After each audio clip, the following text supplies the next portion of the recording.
Hi guys, preemptive strike. I know I'm probably going to lose a number of subscribers for this video, maybe even a lot of subscribers. That's okay, I'm prepared to deal with that. However, if you are going to leave, please don't, make a big deal about it. We really don't care, and losing the good opinion of a couple of strangers online is not going to change my own opinion. So I wasn't really going to do a video about this topic, but I have been listening to the radio a lot in my job lately, and of course all the radio today has been about the court decision to repeal Proposition 8 and allow gay marriage in California. And seeing as I live in California, this is relevant to me. And you should know this if you're one of my subscribers, but in the case that you don't, I am completely gay, pro-gay rights, pro-equality, treating humans like humans. In fact, I think animals should get treated better too, but that's another topic entirely.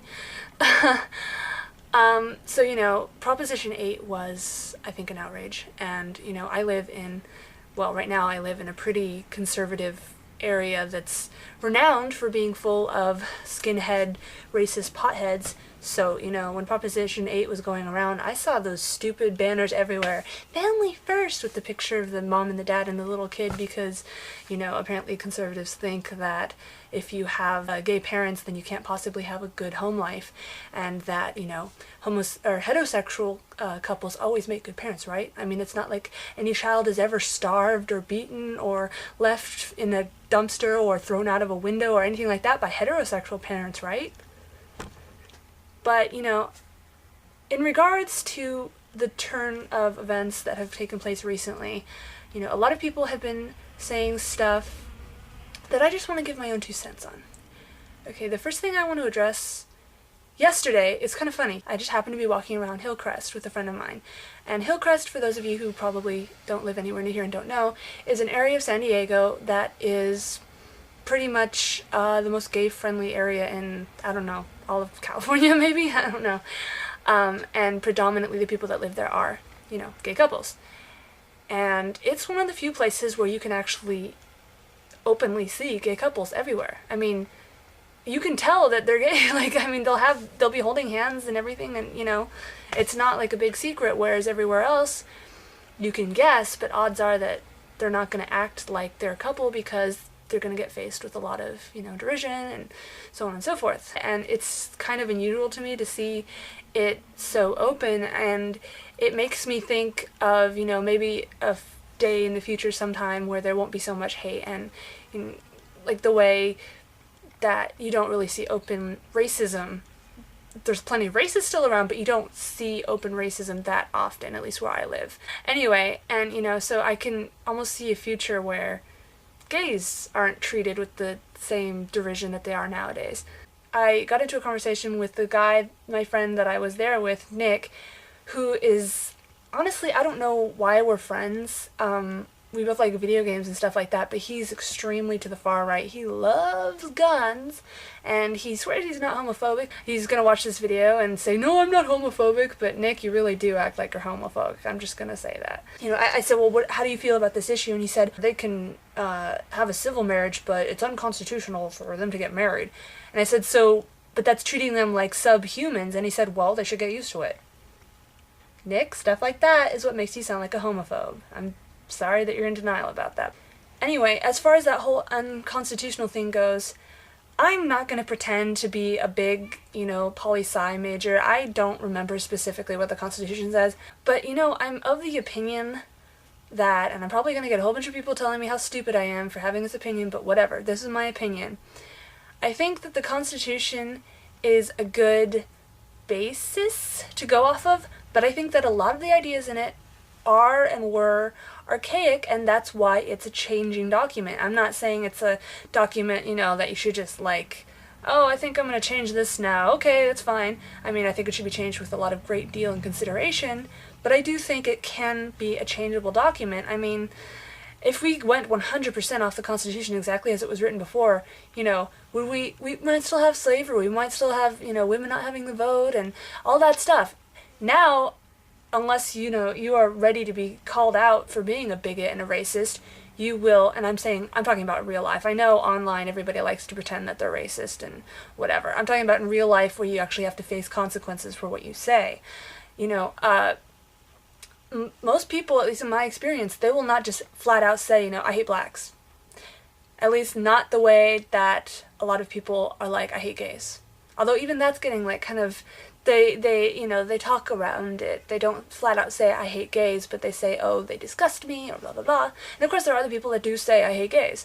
You know, so there's people out there like that, definitely. And I'm privileged enough to live in Southern California where racism and homosexuality and stuff like that are a lot more accepted than they are in, like, the Deep South.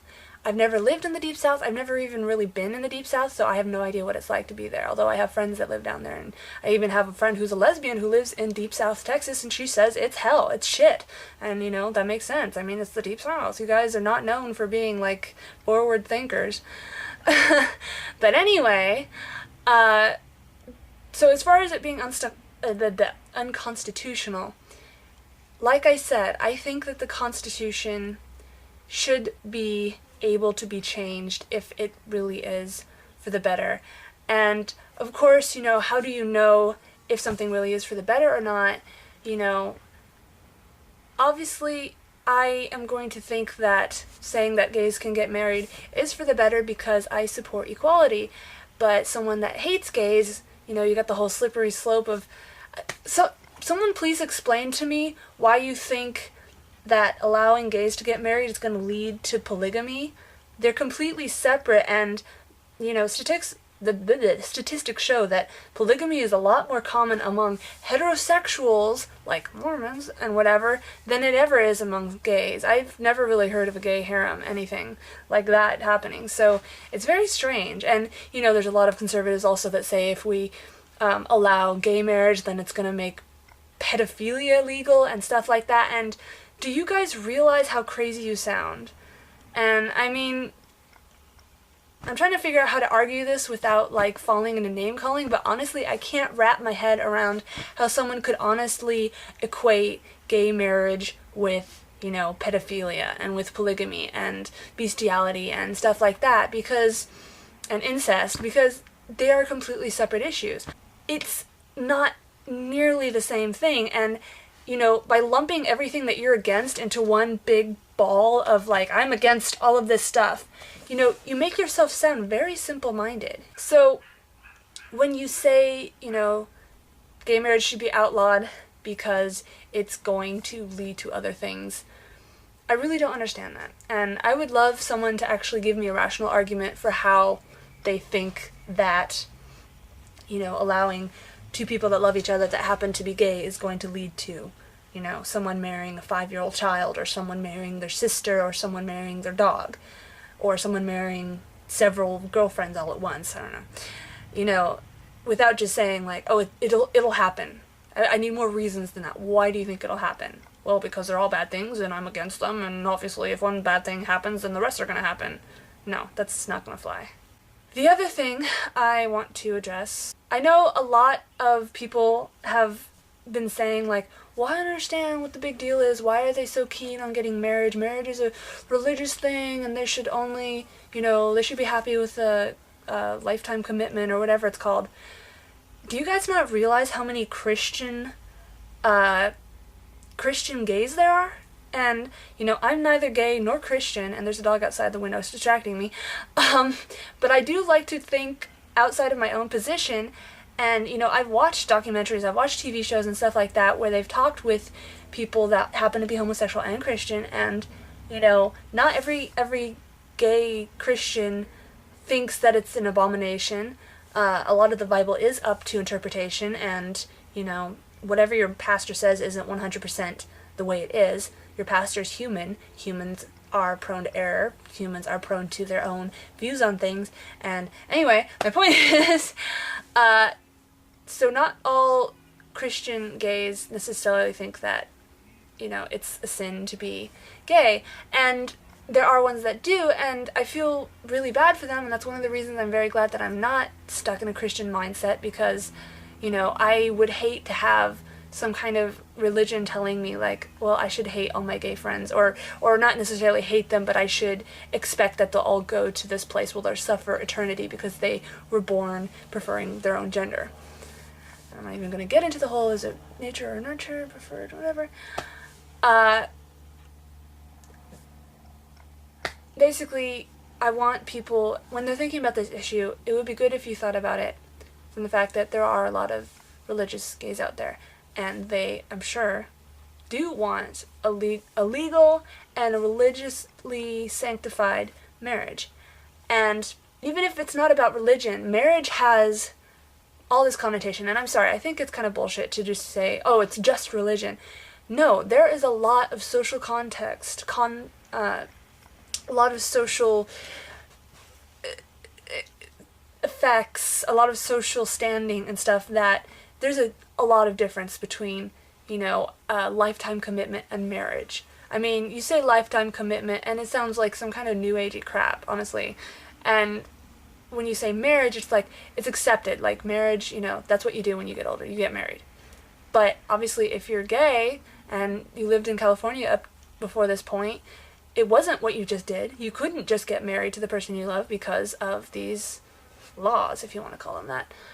And it's like when you're saying, okay, the difference between getting a lifetime commitment or partner or whatever you call it and marriage, you're saying that they're not equal to a heterosexual couple. Like, they're not privy to the same fundamental proof of their devotion to each other. Because it's like, a lifetime commitment, even though it says lifetime commitment, it just doesn't have the same connotation that marriage does. It just doesn't. And I think it's a bullshit argument to say, like, well, legally it's the same. Okay, if you have two people that say, I have a lifetime commitment together, and you have two other people that say, I'm married, we're married together, do you honestly say that you're going to think about the two people's relationship as being equally close? Honestly. And I mean, it's kind of stupid too, because lots of people get divorced when they get married anyway, but marriage still has this sound of being so, eternal and being so serious and being so devoted, whereas other, lifetime membership, it's like, oh, what's that? How do I relate to that? So I just think it makes total sense that they would not be happy just getting a lifetime commitment thing, because it's not even just about the legal, tax benefits and stuff like that, although that is important too. It's about social acceptance. It's about, declaring their love for each other, declaring their devotion to each other in a way that is just instantly recognizable. Instead of forcing them to stand on a platter and, okay, not a platter, forcing them to stand on a soapbox and say, I love this person this much. Now they can just get married and say, this is my wife, or this is my husband. I love them. And, as much as anything can be, that's proof that they really do. Anyway, that's it, and I look forward to you guys' responses. Please do comment, or, well, they don't really have video responses on YouTube anymore, but please do comment or make a video and send me the link saying your thoughts on this, because I am interested in hearing other views, and you don't have to agree with me. I want to see, the views of people that disagree with me too, but make sure that they are rational, make sure that they don't make you look like an idiot, because, there's enough stupidity out there already. I'm not really interested in sitting through a video about how much you hate gays and think they're an abomination. I'm talking about rational arguments why you think that this is a bad ruling. And that's pretty much it. Thanks for watching.